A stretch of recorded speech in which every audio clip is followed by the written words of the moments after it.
It's nice weather out here. If I start sweating, it's hot. But I want to come on and talk about injuries. Um, there are many different factors that cause injuries, right? We know movements, how your limbs are positioned, how you move, right? All those things, mechanics, all those things are different variables that can cause injuries.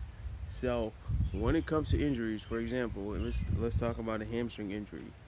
For me, my first question for myself is also, um, what did I do as a coach that enhanced that, right?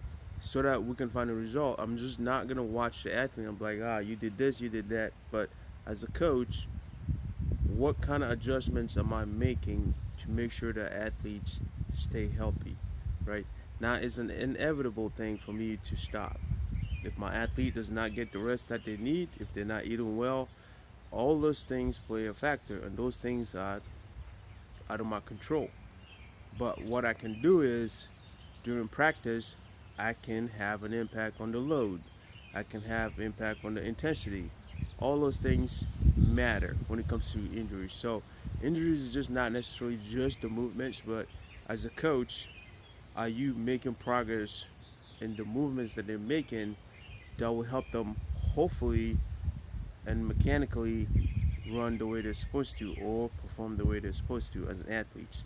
Okay?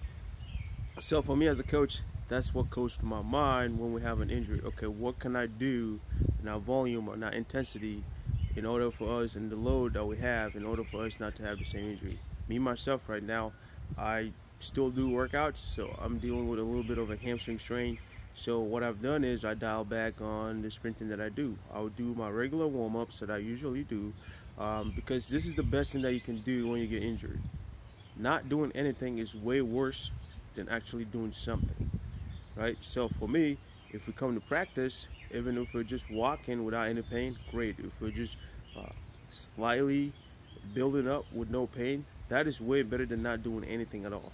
And a lot of times, the number one thing that athletic trainers or some coaches that don't have uh, knowledge on how to return to play is to tell you to rest and you don't do anything.